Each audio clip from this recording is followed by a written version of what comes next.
Okay. All right. For anyone who is watching, welcome back. This is CBR MTG's top 8. We are done the final round. We're out the door. We're into the top cut now, and we actually have a really special deck list for us, and a really couple of special commentators because Sophie Pizzuto has joined with us. How are you, Sophie? Hi.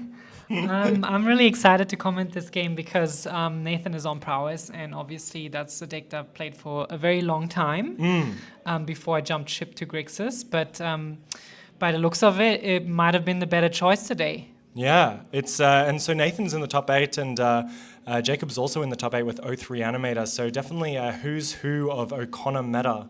Very happy to support it for sure. Sophie, would you give us a quick deck tech on URg Prowess and what it's trying to do?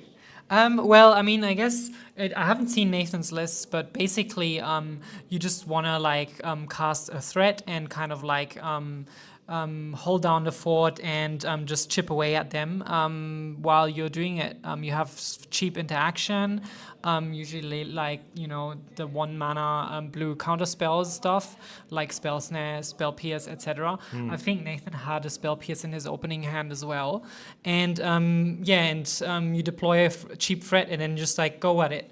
And Nathan has already done this successfully. He's played the Delver. Yep. Unfortunately, he's run into an Oath, a situation I found myself many times in as well. The Oath of Druids, a definite reader for both Nathan and most of the people who've never played against it before. It's a 2-mana enchantment that when at the beginning of your upkeep, if you control less creatures than an opponent of your choice, you get to flip cards from the top of your deck until you reveal a creature, and you get to put it onto the battlefield for free. So what happens here is that this is 2 mana, and Jacob's possibly built his deck in a way where every Oath hit is a big hit, and we could be seeing a Grizzlebrand, we could be seeing Emrakul, we could be seeing something large like that. So the Petty Theft coming in clutch right in time. Pretty essential here, otherwise the big threat might have just closed out the game. Yeah. I guess Delvar didn't flip, which is a little bit bad for Nathan, but still in the game. Definitely unfortunate, and we see here Nathan unfortunately doesn't have that follow-up. Sometimes the Brazen Borrower can only be like a stopgap for a turn. Didn't flip again. And it didn't. Unfortunately, Delver not showing us value this turn, just being a 1-mana 1/1 with walking. But if it was ever to flip, it'd be a 3/2 with flying, which is definitely good. But to flip, you have to reveal a instant or sorcery from the top of your library, and Nathan has not been able to do that so far. Yeah, and I guess I'm curious to see Nathan's list, how much interaction is in there and how much just cheap burn spells are in there, because that's definitely like a decision you have to make as a Prowess player. What is this card? I think it's we'll have to double check. It could be a Kessig Flame Speaker. We're going to actually go and get a reader in here for a second, but I'd love to see how Nathan's deck differs. Excuse me, just 2 seconds. Let's see how Nathan's deck differs to the previous lists where you're playing a lot of pump spells. Just looking at... maybe? We got a reader here, folks. Oh, it is a Canberra Spell Spear. You'll be able to notice it by the time I entered back into the room as a Canberra Spell Spear. I thought so. A banger. How have you enjoyed Double this, Sophie, prowess. in your previous time? Yeah, it's really nice. The great thing about this is it is a Prowess creature which you want, and there's not many good Prowess creatures. Oath Trigger just going on the stack, which is of greater concern, obviously. Niv Mizzet hitting the battlefield. This is really terrible for Nathan as well. That card punishes your card draws, and Nathan, as a Prowess deck, plays lots of cheap cantrips. So that's going to hurt him a lot. But back to Kenra, I guess the good thing about Kenra is it's a Prowess creature that's decent, 2/2 for 2. But the best part about it is that it acts as a mana sink. If you don't have anything to do, you can flip it into a 3/3 with Ward. I think it has Ward, pay 3 life or something. Yeah, there's some amount of ward cost on there as well. And it has double Prowess then. So again, really great synergy if you're playing Prowess already. Yeah. It can get really, really big really quickly, but that's all a little bit moot right now because there's a Niv Mizzet that Nathan has to deal with. We'll see what comes out of it. Niv Mizzet, of course, definitely fallen out of favor since other what's it called? Unholy Heat was printed, it kind of saw a little bit less play because you just were like, now it's like a liability to play a creature that has less than 6 power, or 6 toughness rather. But Niv Mizzet can really spiral out of control. We saw that one ping just kill the Delver and move on with our lives. But as you said before, if there's card draw, if there's cantrips, if there's anything like that, Niv Mizzet can just kind of be its own engine from your side. Yeah, I'm getting lots of flashbacks here of the bad sort because I've been in this situation many times when I've played against you. And yeah, Niv Mizzet really hard to deal with. You have to remember also that Rug doesn't have necessarily the best removal when it comes to extremely large creatures. Niv Mizzet is a 5/5, so I guess Unholy Heat can take care of it. But yes, short, not many choices, choices. Yeah. So Unholy Heat kind of being the exception to the rule that Rug is it's pretty difficult to burn a creature in that way, but Unholy Heat does do the job. Kendra Spell Spear flipped over into its other side, and Trample Prowess, probably just because there's not much else that's happening, and you might want to keep your Kenra Spell Spear alive. Ooh, what is that? Is a kill This spell? it's a Bone Shards as well. So another sort of discard a card or sacrifice a creature as an additional cost, and it's a 1-mana sorcery to destroy target creature or planeswalker. Yeah, this is terrible for we're in the a Rug bad player, space. Nathan. Yeah, I don't really know.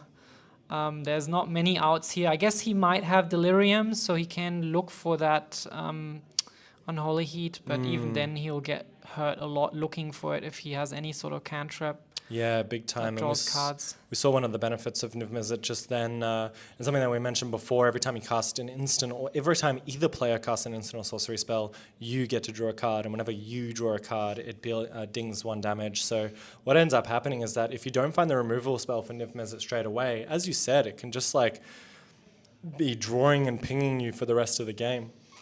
And I think Nathan had a Spell Pierce in his opening hand, which is double unlucky because he obviously opted to play the Delver, because if you are the Rug player, a Prowess deck, you do want to play aggressively. But unfortunately, in hindsight now, it would have been really great to get rid of this Oath. Yeah, Oath's still sticking around here. Fortunately, Nathan is now the person who is able to activate the Oath, and he seems like he's choosing to. We're flipping past a few cards now. Treasure Cruise, Brainstorm. Yeah. We should be able to get a good look at Nathan's deck from Vapor here, Snag. actually. I guess Vapor Snag takes care of Niv Mizzet as well. Morlock, a new addition as well, which is quite spicy, but not quite spicy enough It's not really delete the Niv Mizzet. It does deal 2 damage to the Niv Mizzet, so you're like halfway there. If you have a bolt in your hand, you'd be feeling pretty okay about it. But otherwise, the fight mode on Morlock is going to actually be kind of a moot point, because it's going to attack that. And how much life is Nathan on right now? We can't see it. Yeah, it's a little bit obscured by by here, our 14-12. the way that we've set everything up. We're now streaming and sharing our screen through Discord and looking at my phone, which is obviously not ideal, but we power on, we power through. Yeah, I mean, the clock is really ticking here for Nathan. We can, it's not looking good, but we'll see what he manages to pull off. Yeah, this is the start of his turn. He obviously got that that Oath trigger for himself. The funny thing about it is, of course, that the rest of the cards do go into your graveyard and fill it right to the very top. Hopefully that's how we resolved it. But he's going to fill his graveyard up with perhaps cards that he wanted to cast, and then also having to basically, risk getting a bad creature off the top and allow Jacob to get another go at that Oath of Druids. Yeah. And here's the Dragon Rage Channeler, again, one of those turn one drops that you want to play, but obviously in the late game, pretty lacking if you're facing down a big threat like that. I wonder if it has Delirium, otherwise it's going to immediately get killed by Niv Mizzet. Yeah, it's possibly suffice to say that after the Storm Chaser Mage as well, Mage, yeah. a real who's who of cards that cannot get past Niv Mizzet. We're going to draw a card. We're actually going to trigger our Oath again, and this is the trap that many players have found themselves in, where they said, well, you're going to get an Oath trigger anyway, I guess I'll just play out my board.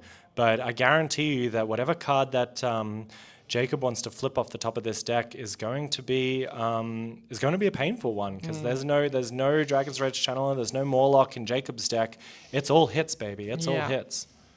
There we go. Atraxa, no exception. Atraxa a 7-mana 7/7 with a bundle of keywords, but the main one being flip 10 cards. You can put one of each kind into your hand. And a card that I've also gotten a lot of value out of, but this is like one of the newer additions to the Reanimator package that we just hasn't seen, like, we haven't seen a creature with as much power as Grizzlebrand in a really long time, but Atraxa is one of those cards. Don't get it twisted. Like this, we're going to find a way to reanimate another creature within this pile of cards. I see a Necromancy, that's a free get. There's a Show and Tell there, a Jin Galaxis. Before you know it, we might be seeing 3 versus 3 in regards to our creatures on the battlefield, but I think Jacob's 3 is going to be a little bit more powerful. Yeah, this is, I don't really see how Nathan is going to get out of this. This is basically going to be a draw. How many cards? 4 or so cards? At least 4. We saw the Thoughtseize, the Necromancy's a freebie. Better than A-Call. Better than A-Call. Not many things are better than A-Call, but yet no point. Atraxa maybe could be 5 points in the future. We'll have to wait and see. Sophie, famous hater of A-Call at 5. What's your thought process for putting it down to 4, Sophie? Well, I really think it's, I obviously have a conflict of interest, but I do think it's overpointed at 5. That pointing came from a time when Rug was really, really dominant. Now we have a Rug deck in the top 8, but it was that Spellseeker Rug deck that was really abusing it, casting it multiple times, alongside Time Walk as well, I believe. But that was also a time when Oko, I think, was only 1 point, and then it ended up moving to 2 points. I think Uro was 1 point. This was before... before Ragavan, before Sheoldred, before Orcish Bowmasters. Yeah, there's like a lot of things that have come out now that have just sort of hurt A-Call, and it's still maintained its 5-point position. And here we go here. So here comes the Unholy Heat that we were talking about before. We're going to get a couple of triggers off this, which is going to be really awkward. So Niv Mizzet can start the machine gun early. Time for the triggers to go on the stack. Unholy Heat going to draw Jacob a card. Thoughtseize going to draw Jacob a card, and each draw that comes with it is going to come with a nice little ping for whatever Jacob wants. And I believe, is this main phase for Nathan? I'm not sure exactly where we are, but there's not a lot of tapped mana on Nathan's side, so hopefully it's the end of turn. Hopefully we're just going to just try and get rid of something, but now the Atraxa's here, like, that's the least of your problems. Oh no, we had the Thoughtseize. The Thoughtseize is still on the stack, so it's currently Jacob's first. I see. That's why he first main phase. Yeah. Yeah, that's why he fired off the Unholy Heat, because usually as a Rogue player, Prowess player, you want to wait to cast your spells in your main phase, just so you get those Prowess triggers and can attack at the same time, so you get kind of double value. That's kind of like the idea behind this deck. But obviously not the case here. Nathan is at least got rid of the Niv Mizzet, so that's great news for him. Absolutely. And Atraxa is going to be definitely painful for Nathan to get through, but we did see, we saw Vapor Snag go to the graveyard from the first Oath activation. Brazen Borrow has been sent on a little adventure. We're definitely running out of ways to get rid of Atraxa in its entirety, so good luck to Nathan. Hopefully a main deck Blue Blast or Red Blast could be in his future.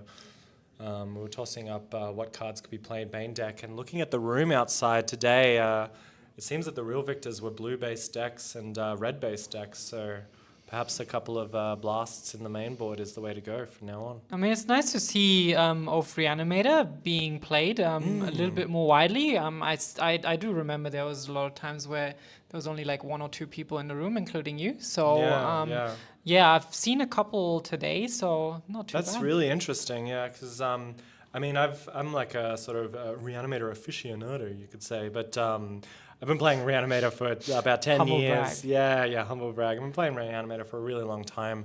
and I dropped the Oath when Prismatic Ending came out, and it was just because everyone was playing a spell that was really, really easy to remove Oath, and it was just like breaking your back to put an Oath of Druids on the battlefield just to have it removed by something. Just kind of felt bad, but maybe it's time now that everything's settled down where we can give it another go. Jacob's showing us that that's a good opportunity. I mean, it's interesting to see Reanimator making top 8 because there's so much Grixis around, and some of them do play Reanimate/Animate Dead. I played Reanimate against a Reanimator deck today, and I did really well against it. I just reanimated their Itali.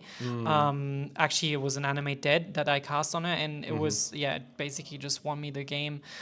So I think this Reanimator deck, I mean, depends on what's going to happen here in this matchup, but it's nice to see that it actually fought through all these Grixis decks, because it is a tough time for Reanimator, I feel like, because there's a lot of Grixis decks and a lot of them playing Reanimate. And Grixis, even without the Reanimate and Animate Dead, like Grixis just eats up combo. You know, it's just like eats it to death. And then post-board, of course, it gets even harder with the Graveyard Hate. But maybe Jacob's like fighting on an axis that that helps against that, because we saw the Show and Tell as well from the Oath of Druids. So he's obviously playing Show and Tell main board, and he's obviously playing the Oath of Druids. So, I mean, Jacob hasn't cast a Reanimate spell this game, but he's about to win with an Atraxa on the battlefield. So... Having said that, like, I mean, the life totals are 15, 16. So did he gain some life? Jacob would have been able to gain life from the attack from Atraxa, because it does. It does have lifelink. Yeah, add lifelink to the list of keywords that Atraxa has. If it could not be any better, it does also have lifelink. So that will shift the odds in Jacob's favor as he can recoup. Exactly, and as if that wasn't good enough, there's going to be another off trigger, and Nathan doesn't even want to see it. Yeah. He's seen the first one. Nif Mizzet, pretty impressive there. It did die to Unholy Heat as predicted, but it drew a bunch of cards along the way, and it was enough to keep Jacob happy while he waited for his next Oath trigger. Yeah, I guess that's why you kind of stopped playing Niv Mizzet, right? Because of all those Unholy Heats around. Yeah. It was just like. It was pretty fun, but there was just more good cards came out, and when your creature package is getting thinner and thinner, you sometimes have to make those hard cuts. Unfortunately, the ones that died to Unholy Heat had to be better than Archon of Cruelty. And Archon of Cruelty is possibly right up there in the top 3 or top 4 of the best creatures to reanimate. So this is an exciting time because it's sideboarding time, and obviously I'm seeing blasts coming in. I would expect Nathan to bring blue blasts in, or red blasts, right? Sorry, or both even? You could even consider both. I mean, we didn't see too much red coming out of Jacob's side, but there was a Blood Crypt. Presumably he's playing Faithless Looting. He's thinking about the blasts, you can see. Yeah. We did see an interesting one from Jacob's side as well, was that the Teferi Time Raveler was pushed back into the sideboard. He thumb passed it and decided against it. Kind of interesting, because Nathan is casting a lot of instant speed spells, but maybe he's just not as worried about cantrips as he thinks he should be. Thinking about Sulfuric Vortex, I don't know about that one here, but prevents life gain. He definitely put the two blasts, the red blasts in. He didn't put the blue blasts in. So I guess that makes sense to me as well. I mean, sometimes maybe you want to play one of them, but yeah, we didn't see much red. I agree. Yeah, the consideration to bring in the red blasts as well to fight against the Show and Tells, but also kill Atraxa is pretty interesting. It's just like sometimes, and you may have experienced this in the past as well, is that sometimes it's just like the Reanimator player just doesn't cast any blue spells, or maybe cast a cantrip, and you're like feel a bit silly about the Pyroblast, Yeah, I mean, in this matchup, really, the spells that really lose you the game are often the black spells. Yeah. And unfortunately, Blast no good in that situation. But I mean, you have the reanimation spells; they're all black. But even like stopping maybe like winning a counter war is important, or definitely show and tell, of course, a pretty important card. Yeah. And we saw Niv Mizzet. I mean, that gets pyroblasted, so Yeah. maybe it was just good enough reason to bring it in, even though Oh. the black spells are the ones you got to watch out for. I definitely would bring in the pyroblasts as Nathan did, but the question is how many blue blasts, and I think he didn't opt to bring any in, and I think that I can totally see that thinking. Yeah. For sure. Seeing Jacob On the other side, there's also blue blasts being brought in. And if I'm not mistaken, a portable hull, which is a very interesting sideboard consideration. Of course, Duress comes in. Duress, yeah, okay. Carpet of Flowers, of course, both red blasts, not the blue Interesting, blast. Not the blue blast. So Duress, a couple of red blasts. Which makes sense. Yeah, it's pretty interesting. So in this case, Jacob has I feel like made the call that Nathan is not going to bring in. He bring in the blue blasts, and so where there's like so many blasts in play here, but both of them only brought one set of blasts and not the other set of blasts. So Nathan brought in the red blasts, and Jacob brought in the red blasts as well, which is really interesting how that's going to play out, I think. Well, it's pretty funny if you red blast your opponent's counterspell and your opponent only has their own red blast in their hand. It feels kind of silly. But, yeah, I mean, if I was the old Reanimator player here, but I mean, I would bring also blue blasts in because basically all the prowess creatures are red. And like Price of Progress and stuff as well. Like sometimes that sees play and it's like cards that would just win you the game immediately. So I'm a little bit surprised about that call, but I mean, he knows how to play his deck best. Yeah, for sure. We'll see. But speaking of a call at 5 points, we see 5 points of card draw goodness in Nathan's opening hand. Yeah, I was surprised that he's playing A-Call. That's great. I mean, I haven't seen anyone play A-Call because of the high pointing of it. But I'm really curious to see how it will perform here because I have not managed to top 8 with it. So I'm really, really curious here to see this. I'm really glad I get to commentate this game. Yeah, absolutely. That'd be a Tormoise Crypt if I'm not mistaken. Yeah, that's 0 mana artifact, exile a graveyard just once. This is where sort of Stifle from the Reanimation player can be pretty high value because they only have one go at the Tormoise Crypt, so you might be able to get lucky. But otherwise, it's really nice for Nathan to be able to get that Tormoise Crypt down really early. Yeah. Under the really good under the position. counter spells and hand disruption and duresses from Jacob's side. And this is really where you want to be as a prowess player on the front foot. The Reanimator player also, Jacob, played a tap land, which is like very, very slow opening, no duress, no fortsies. So this is really, really great spot. Now all Nathan needs is a creature to put on some pressure, and then he's sitting pretty well. And as we speak, a Ledger Shredder comes out.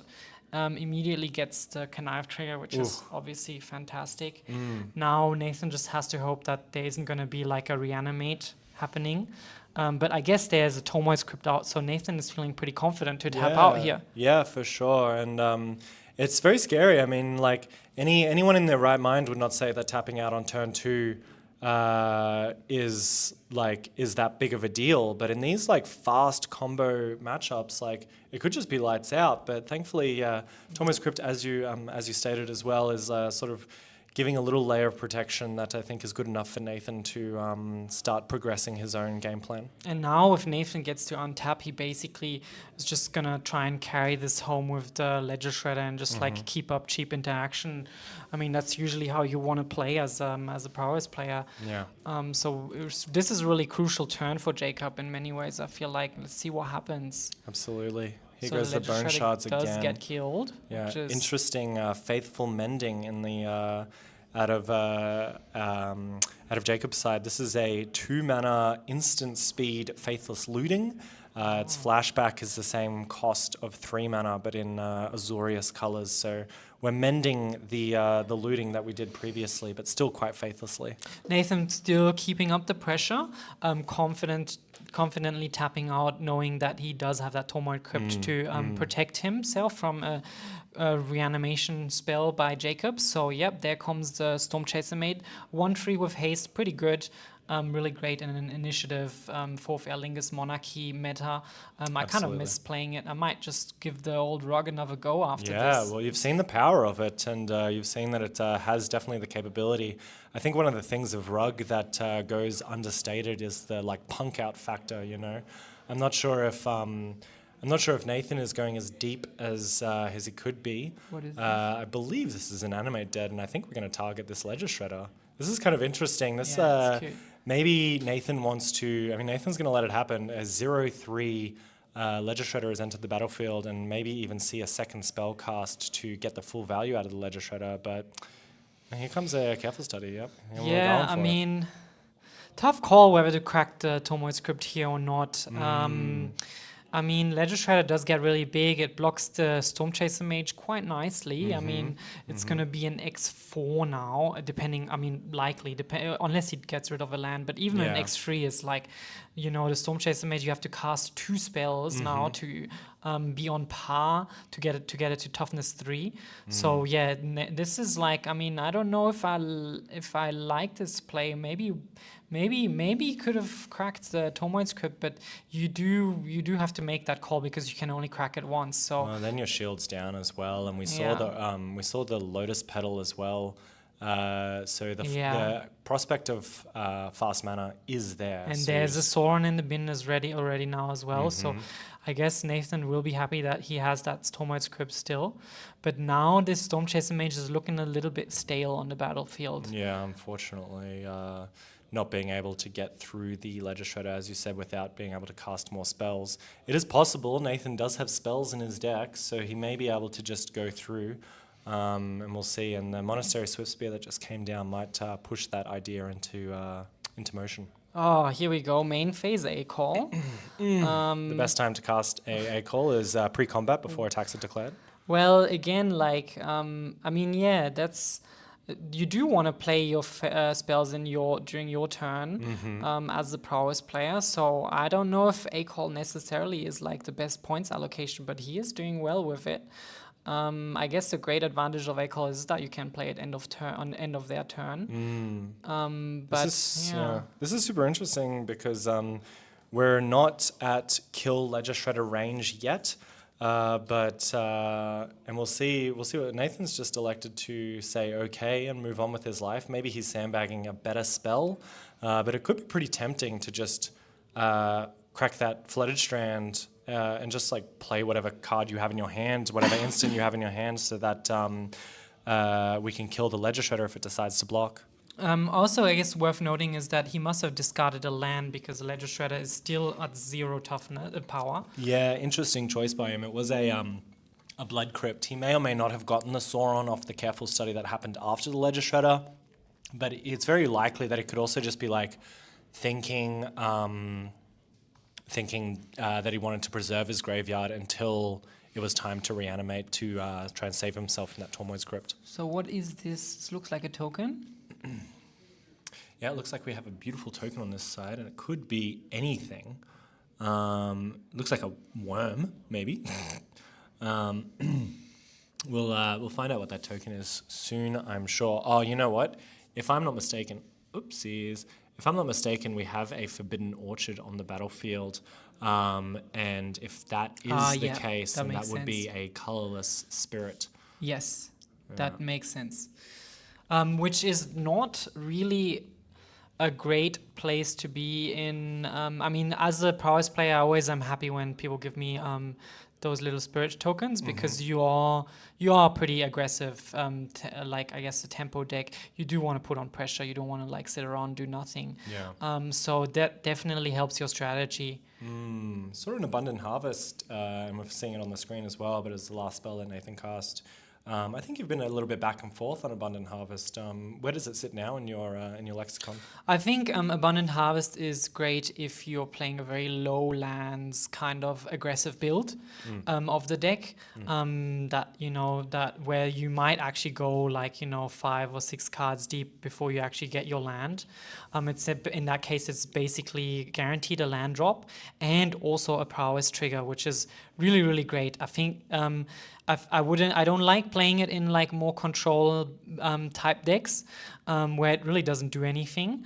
But if it's really great in a prowess deck, it's basically a land drop and a prowess trigger in one, which is really as good as it gets. Oh yeah. Sometimes it can be annoying if you're actually after not a land. All you can say is non-land, and then you just get anything.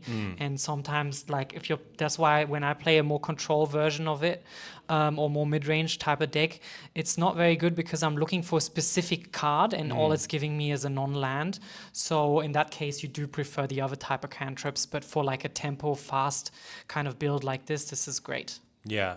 Yeah, well put, well put. It's it can be annoying when, as you said, you choose to go non-land, and then it's like draw a card essentially. But yeah, the fact that it does find a land and is a spell for prowess does add a lot of value to the deck itself. Yeah, I think you really want to like name land with it most of the time. And if you find yourself naming non-land a lot of the times, then maybe it's not necessarily the best for your deck. I think that could be like an advice to share when it comes to that card. Yeah, absolutely. Ledger Shredder getting the trigger off the card that was cast. Treasure Cruise after Abundant Harvest. So Nathan going for a very neat, very tidy points configuration of 2 points for Treasure Cruise, And 5 A-Call. points for A-Call, and there's not much room for anything else after that. Yeah, that's the points configuration I've been testing. I really like it. I mean, obviously, I would love to have a Force of Will in there as well, just because A-Call does get counted a lot, gets misstepped a lot, and every deck basically plays misstep, which like obviously is relevant to the current points discussion as well, as misstep being on the watch list. And I've opted to play that point spread as well, but I've opted to play it with Grixis because I do like having a shouldered out and doing those 3-card draws, which feels really busted because you all of a sudden gain 6 life. But like, yeah, it's working really well for Rug here, this point spread as well, which is nice to see. Yeah, big time. Let's see. Okay, give me 2 seconds. Lovely. Oh. Hee hee hee. What is going on here? There's a little cat. Yeah. Hee hee hee. A little cat thingy popped up. And rightly so. We're just streaming live to Discord, and too late in the game to figure out how to There we go. stop people from doing it. But we're all good now. We're here. We're here. We're queer. Get used to Necromancy it. hitting the battlefield. Spell Pierce Right. being cast. This is a very crucial interaction. Yeah. This Obviously, is super because if we can keep your crypt around, then that's fantastic, and that's what we did as well. Like Jacob might have been forcing the crypt to get popped, but Nathan didn't. Nathan didn't even have to because he had that spell pierce. really neat Spell Pierce here.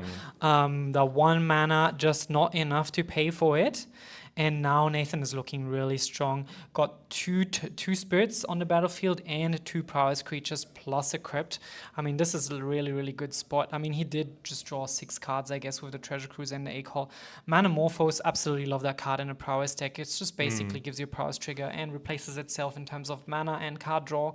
Let's see what he does with that mana. Yeah, we've seen it before in like storm decks as well, where you can reduce the cost of your spells, so it can actually generate you mana. But even just draw a card, get your mana back, really like beyond good enough, you know, in this type of deck. I'm curious to know if Nathan plays a Mystic Sanctuary in this list, because just observing people's points allocation, I feel like the way the best points are played is by being able to recur them. So you would want to recur. Fire Blast is, I think that was a Fire Blast. Yeah, it looked like a pop and a fire blast so- together. So really pouring on the damage in one turn, and that's again another benefit of these prowess decks is that, these rug decks actually, is that you have access to huge burn spells. I mean, Yeah. Price of Progress, they're only dealing 6, but 6 was enough, if I'm not mistaken, maybe Yeah. 7 or 8. But with the conjunction of the sacrificing of the lands for Fire Blast as well, that was enough to send Jacob running. Yeah, I mean, this was like a really great showing of prowess. Obviously, like even though it looked like really solid, I mean that necromancy just had to resolve, and then the game would have just gone a completely different way. So sometimes it can be deceiving. I mean, how close these games are actually.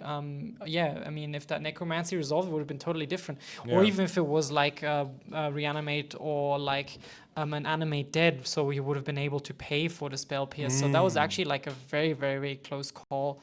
Yeah, Or I mean, close of situation. course we had the Tormod script backup, but these it was just possibly taking Jacob too long Yeah. to get his stuff sorted. I mean, he did a lot of faffery. I mean, I'm very pro reanimate Ledger Shredder. I think that's like a really nice way to like provide a little road bump for your opponent, make them think about their Tormod crypt, but also just like keeping the game progressing. And after that Animate Dead on the Ledger Shredder, Jacob just couldn't find any way to get through that Tormod's crypt, and Yeah.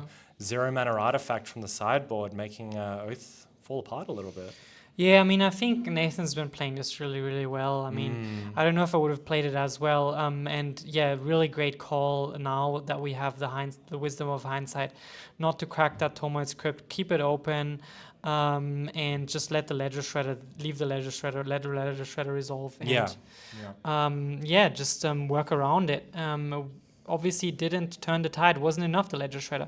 We can see an A-call in Nathan's opening hand, but there is no land, I think. One of the most terrible situations to be in. He's going to think about it.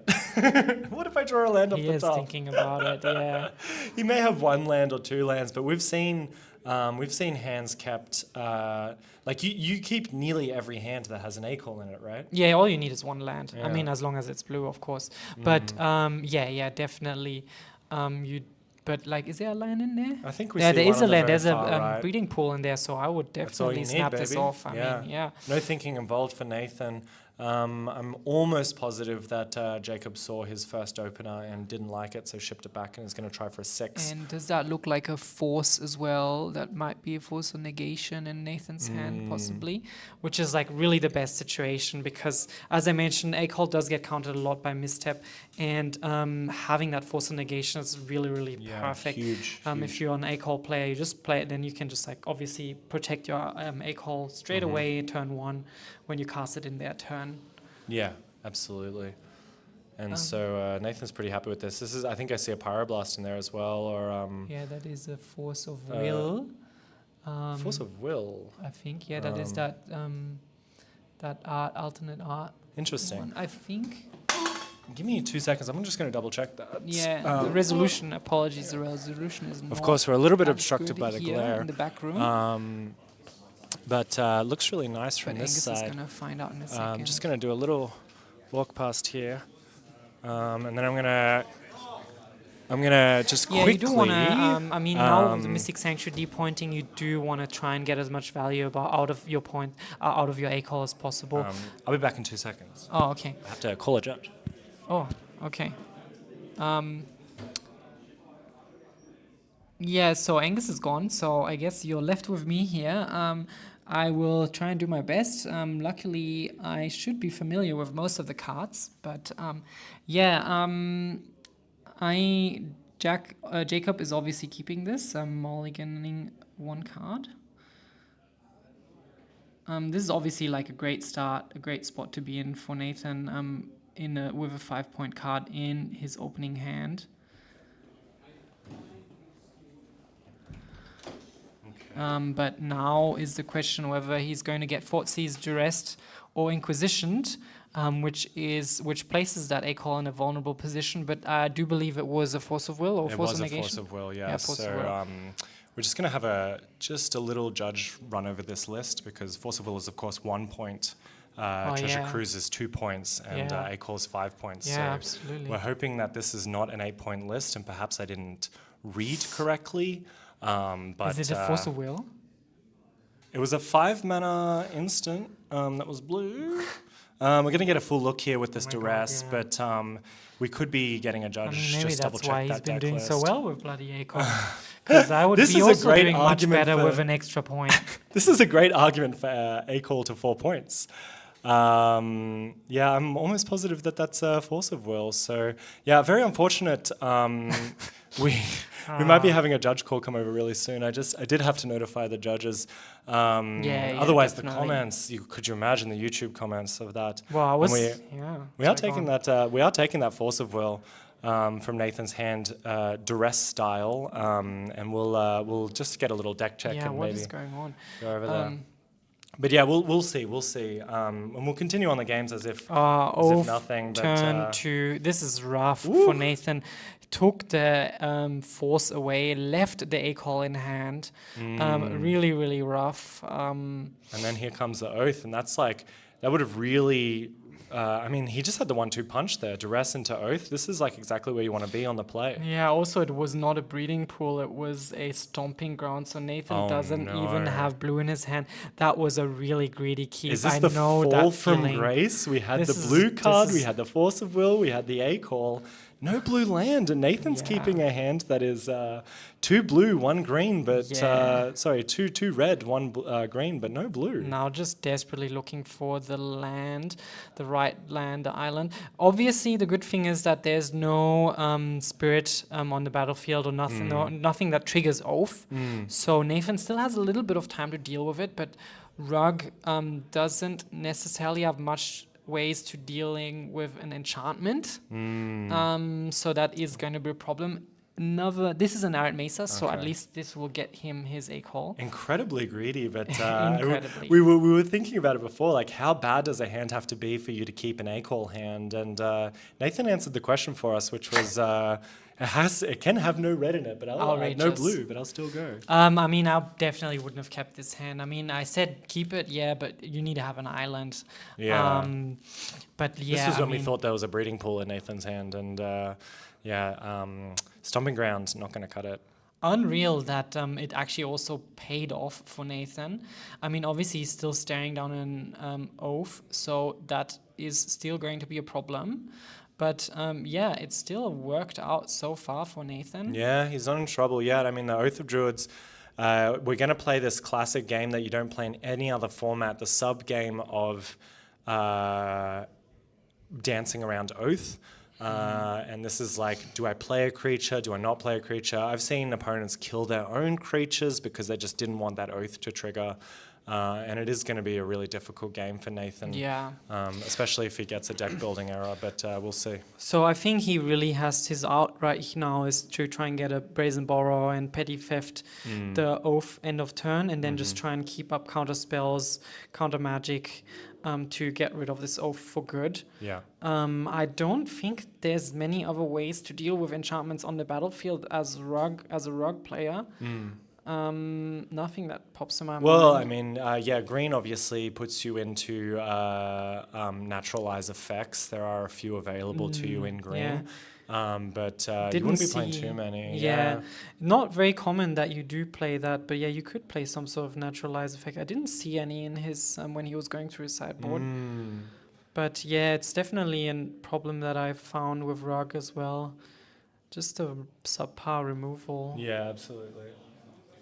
Give me 2 seconds. We're just getting a judge coming in here. Yeah. So, A-Call and Treasure Cruise, what's the other card that Forcible? And Force is 8. didn't Force get deployed a while ago? No. No. I would snap be playing that points I'd be playing configuration. forces. We just double check that there's a force in the bin. I'm almost positive that it was a force. But The you can see drama a is do you running have, high here. I pasted it into Moxfield, and the only points it's picking up is So maybe there's no force of will? Treasure and A-Call. Oh. Is there no force of will there? What's in the bin? Not Is on the that deck force list, of but negation? if he's got it on Is his that field, what's in the We graveyard? just check to see. just check what's in check the if it's in his graveyard. graveyard. Maybe it was a Nathan, force it's of the one closest to negation, us. or was Just it? double check, yeah. What's in the graveyard? We're about to find out. It's a force of negation. Okay, Oh, that okay. makes I take that it all clarifies back. All right, things. all right. All good. All good. All good. Yeah. All right. All right, Misreading that a card. clarifies things. Yeah. It's a force of negation. Okay, cool. Yeah. Yeah. It's really easy. Cool. That's funny. it's just kind of hard to see there, is it? Yeah, very hard to see. Yeah. Never mind, everyone. The We'll take it petty all back. theft coming Thank you very in much for just that, I as I appreciate it. predicted. This is a presumably end of turn petty theft for Nathan. So that's great. Let's see if it resolves, of course. Here comes a force of will. This is actual force of will. Let's see if Nathan has any interaction with that. Yes. He's thinking about casting that A-call, which He'd be wise to. Yeah, I I mean, think so it has the opportunity to draw more counter spells, but maybe he's just letting it go. well, and the problem is he has a stomping ground in his team events, so he wouldn't be able to get. Well, he could get a red blast. So I don't know if. Yeah, it depends also how many cards you have in hand. So problem I've run into with A-call a lot is that you do go to hand size a lot if you don't. If you are like a control player or a player who likes to have a lot of cards in hand. So you don't want to cast the A-call too early because then you just end up discarding cards. So it is a little bit trickier than it seems. It's not just simple draw free. So the petty theft got countered, so that's really relevant here, and that huge. doesn't leave Nathan many outs. I'm pretty sure he would have an Otawara, which would be his next option. Not in hand, it But again, seems. bouncing it is like not going to be enough. You know, it's such a cheap enchantment that it can just come down. Yeah. We will clarify, of course, that just an oversight on my part. The force of negation in his graveyard is not a force of will. Yeah, it is in fact yeah. a force of negation, which allows him a tight and meaty 7 points. That makes not sense. not the 8th. So apologies to Nathan. I'm sure he'll look through this later, but we completely exonerate you of any ill doing. I mean, yeah, to be fair, yeah, would have been surprised. Nathan is a very experienced player. He doesn't play much 7-point Highlander, but nonetheless, yeah. Here comes the Canberra out. It's bold call because that will trigger the oath. I don't know gonna if be a this is tough gonna one. go well for Nathan, honestly. But again, maybe he also just thinks he doesn't have many other options. But again, sitting with that A-call in hand and didn't decide to cast it because it does look like he has 6 or so cards on hand. So he would just straight up go to hand size. Which is obviously not a really great way to spend 5 points. So let's see what happens here. Oath Trigger goes on the stack. This is where it gets exciting. Yep, we're going to see a creature for free in Jacob's upkeep, and it's probably going to be big, and it's probably going to be beefy, and it's probably going to be... Never mind, it's coming soon, I'm sure. So you get to cast it for free, or does it get put just into... straight onto the battlefield? Yeah, so that's a very big problem here. Yeah, exactly. There'll be no opportunity for countering. It'll just go straight onto the battlefield. Swan Song, Red Blast, we see here. Chantel again, yeah, kind of deep in the deck. I wonder if he's playing a lower creature count just for that value of, oathing. I have to say, this looks a lot like the deck that you used to play or still play. Not too much difference. This is like pretty... kind of a bit more rainbowy than other Oath lists. Like, it's pretty easy to be Grixis Splash Green for just Oath. But he's also like doing a pretty considerable splash into white with the Teferi in the board, and maybe even an Unburial Rites or something for that little extra value. But Archon hits the battlefield, which of course is really terrible for Nathan. ETB. A Nombo with the Oath of Druids, because then he has to sacrifice his spell spit. Yeah, good point. He will have to sacrifice a creature and discard a card, and he will lose 3 life, while Jacob gains 3 life. So and draws a card, which is like super relevant, of course. Here comes the A-call. Yeah, so the A-call is going to allow him to recoup some of those losses. Hopefully no misstep. This is what I mean. I mean, this just feels so bad. You spend 5 points on this, and then it just gets countered by a card that literally everyone has. Yeah, it is backed up by data that misstep is the most played non-land card in Australian 7-point Highlander, shortly followed by Lightning Bolt. But two cards that are great, but only one beats A-call by itself. So yes, the problem is also now with the Archon on the battlefield, it gets that trigger. Nathan does get a trigger, but it's going to be a piddly creature. There comes the Hermit, and what's it? Druid, I think it's called, or the new one. The new one. It's great. Questing Druid, no. Questing Druid sounds about right. Yeah. So green, 2 mana 1/1. Yeah. gets a +1/+1 counter every time you cast a non-green spell. And we're going to do something, that's for sure. Yeah. I mean, this Druid is great. New card, new addition, and really pushes the prowess players into playing Rug rather than just Izzet.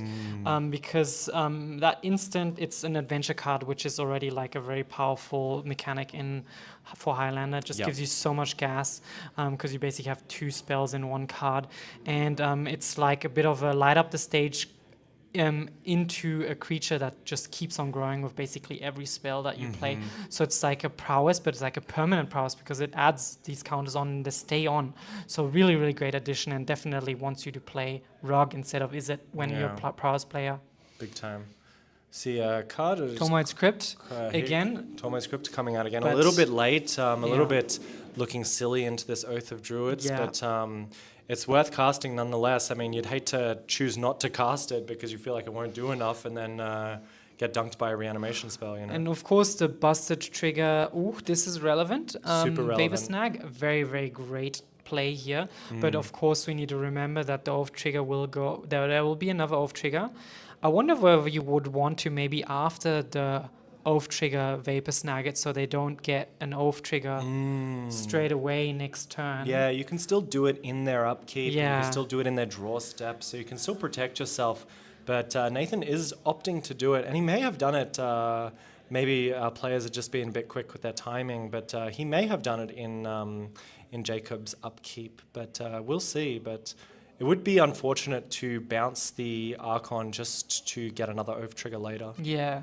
Well, I mean, yeah, and obviously, I guess the thing I was going to say that really strong Archon ETB also triggers on attacks. So it is really, really important not to get attacked. Oh, yeah. It's no small feat. We're going to cast... if I'm a betting person, I'm going to say that it's Faithful Mending at the very bottom of the deck. Instant speed, Faithless Looting. Okay. And you get to gain 2 life as well. So yeah, he's tapping 3 mana here of Azorius and 1. And he's going to draw 2 cards and discard 2 cards if Nathan lets it resolve. So he's obviously looking for a response. It feels very much like a looking for a response type situation. Because this is, I mean, we still remains to be seen what the timing is of this Vapor Snag, but it is a very, very good card to play at this point. Yeah.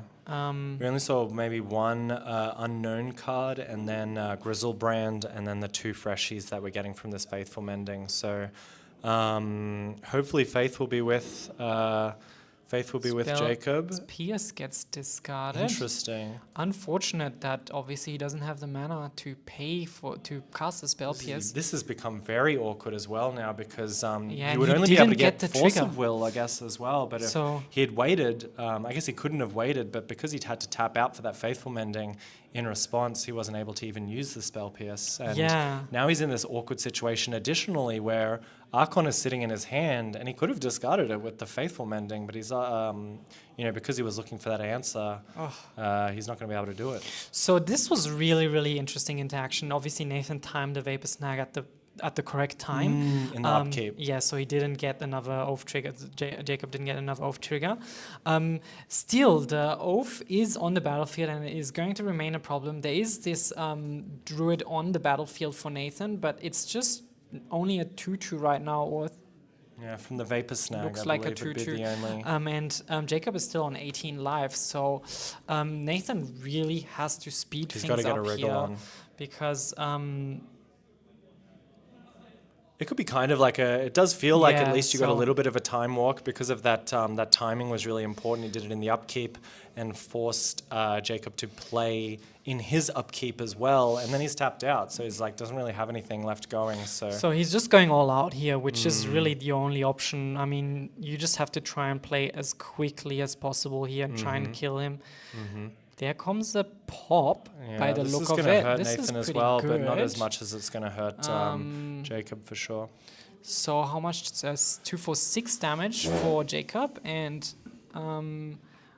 2 for 6 damage on both sides. Okay, and then Nathan does get the prowess triggers, but unfortunately the Canberra is still summoning sick. But at least the Swift Spear and the Druid can attack. This is funny seeing Pop has been used like this many times 12, in Highlander, where it's like it's dealing you both the same amount of damage, but you're the one that's attacking with prowess 5 creatures, so it damage, doesn't feel as bad, of course. So Jacob is on 5, which is pretty close. We're close, definitely. Sauron, this is hilarious. It's really not going to cut it actually, because Yeah. Sauron's big and it will make a blocker. Kind of again a little bit of a nombo with Oath of Druids, because Sauron, whenever your opponent casts a spell, you amass 1. And you've been going back and forth on Sauron a lot. Oh yeah. I think no evasion is awkward. I've spent many times with Sauron on blocking duty only. But it is nearly impossible to get rid of. The ward cost is sacrifice a legendary creature or artifact, and that is very hard to do in addition to obviously casting the spell. I mean, that's really the beauty of this Oath deck, though, as well. Like, I mean, Nathan has a sideboard card on the battlefield, the Tormod script, but the Oath deck has 2 ways, basically, of winning here, because you have the Oath, and you can just ignore the graveyard hate. That's, like, I guess, a really nice addition, adds a whole different dimension to your reanimation strategy. Yeah, definitely. I mean, being able to fight from the graveyard or from the library or the hand, like you would with Oath of Druids or Show and Tell, it just gives you another out to your opponent's graveyard hate, as you said. So the animate dead, just Jacob tried to animate dead something from Nathan's graveyard, and Nathan popped the crypt. Oh, interesting. So decided to go in a different direction. I think probably the life totals is maybe the biggest consideration here, is that Nathan is so close to the finish line that even just getting one more blocker is like just not the direction that Nathan wants to go at all. Well, yeah, Nathan has a lot of wins here. I mean, he can also get the Fire Blast would be really neat right now. Has obviously a lot of burn in his deck.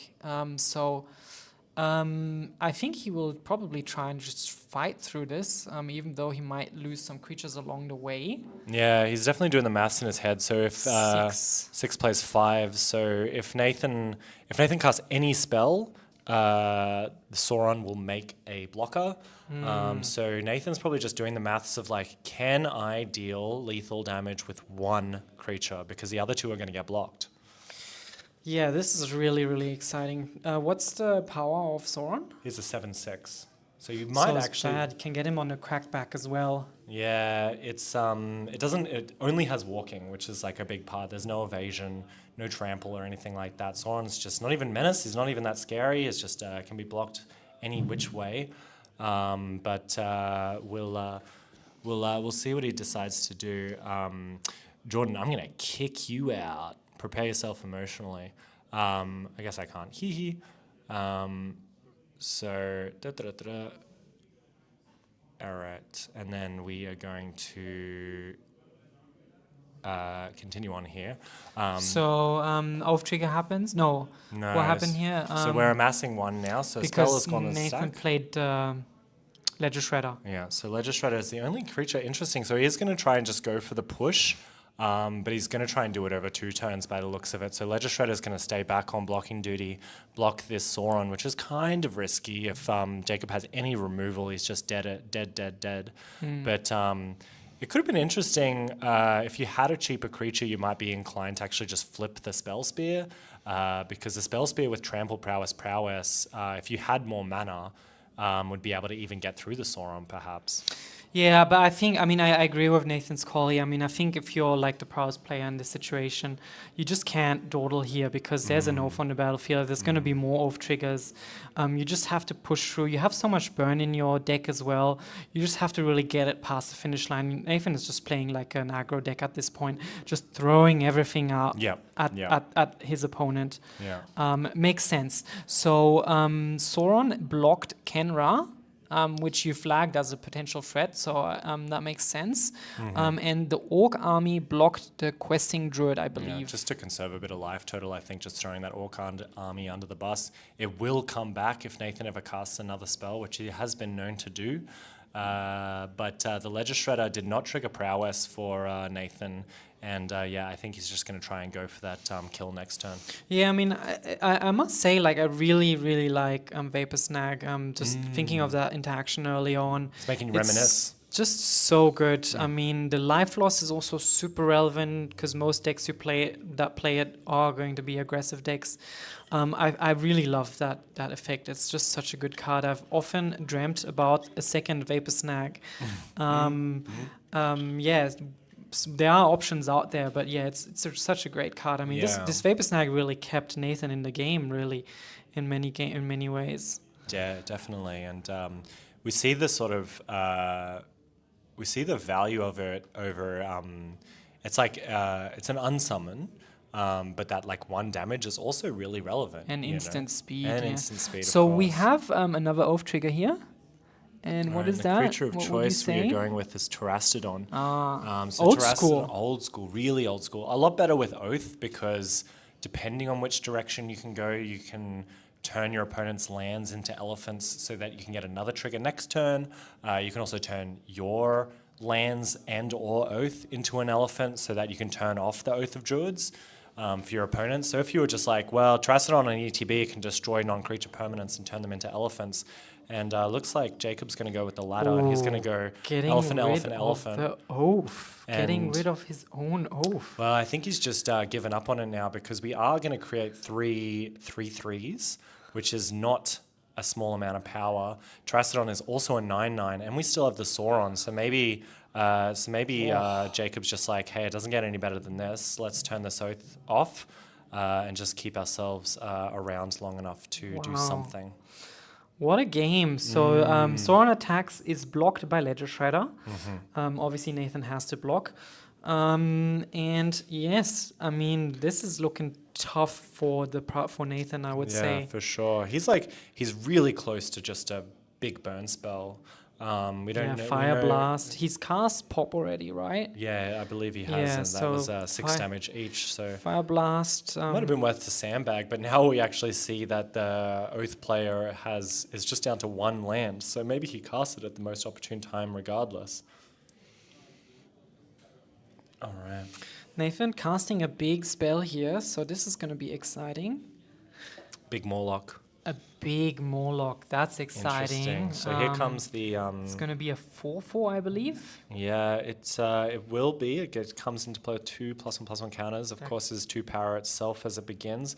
It's just eating 1 elephant, but I tell you what, it's great at blocking 3/3s. That's for sure. There comes the pesky orc army again. So he just decided to kill an elephant? Yeah, just 1. So it's like it does block the next elephant, but Nasty Terasti still, again, no evasion, no menace, no trample, nothing. It's just going to walk along the ground, but it does come in for 9. So if for whatever reason Nathan runs out of little creatures on the battlefield, that Terasti is going to deal a lot of damage. Yeah, I remember you've taken Terastodon out of your usual rotation for a while now. You've tried Titan of Industry. Yeah, so as a bit of a Titan and substitute. Ashen Rider is like there's a few good options. I think the way when it comes down to it, Terastodon is really, really hard to evaluate.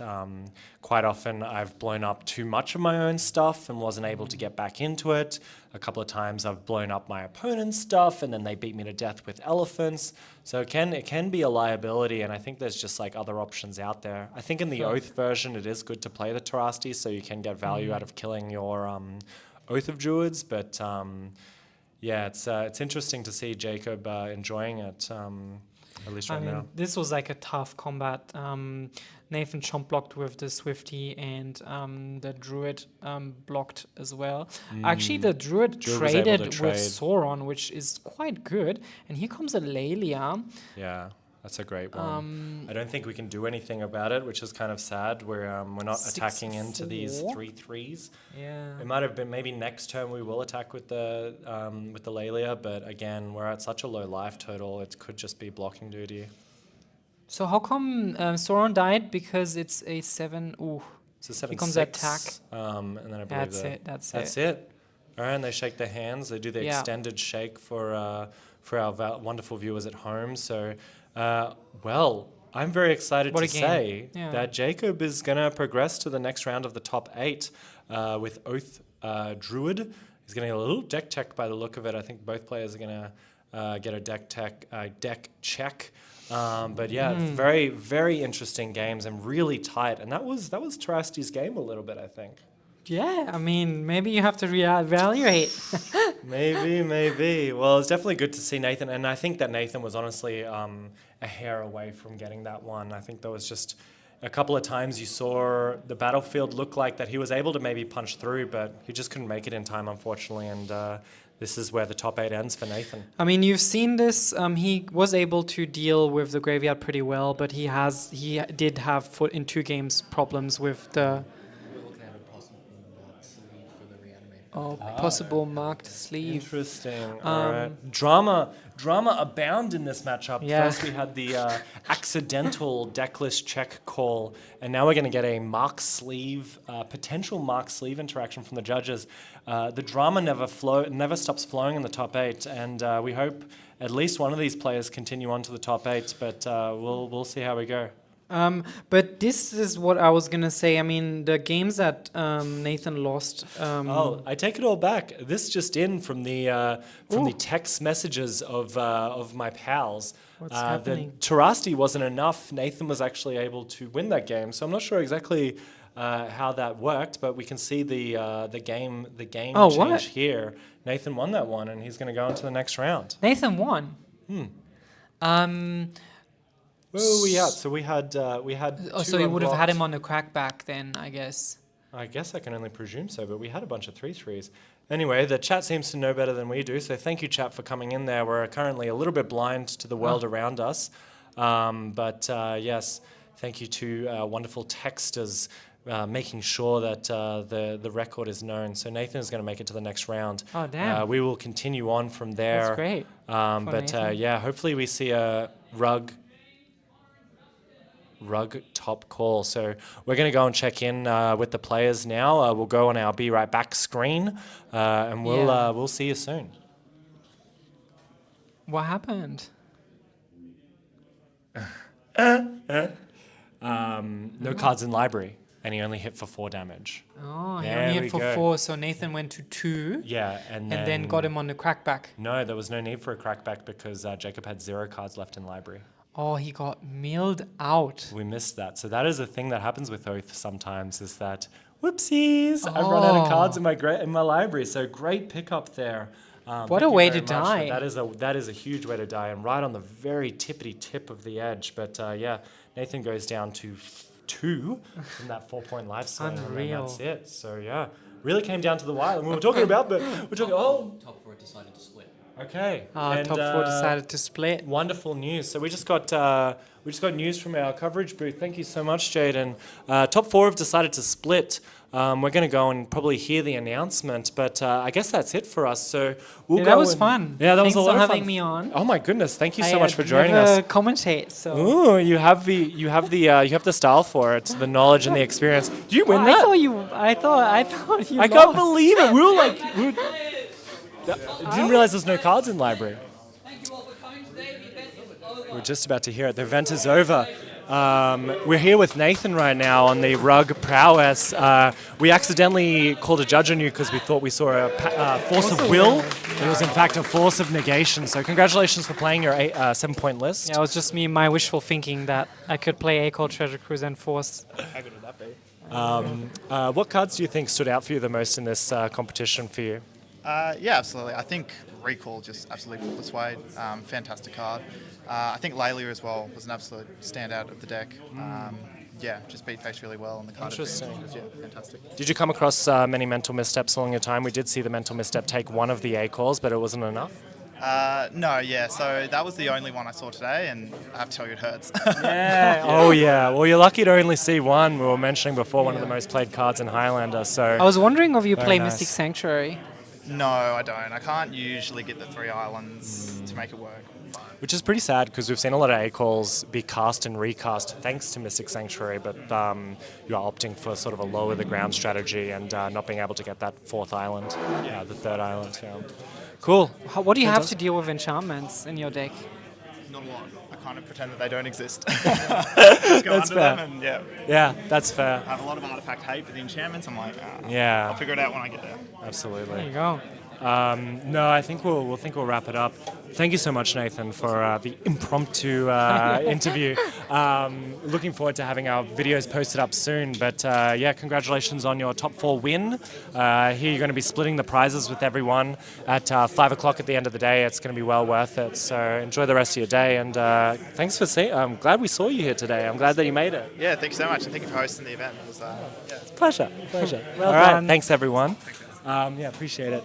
And thank you to the chat for clearing that up as well. Of course, Nathan is splitting the top 4 with everyone, and we're going to wrap this up. Thank you so much, everyone, for joining us. This has been CBR MTG.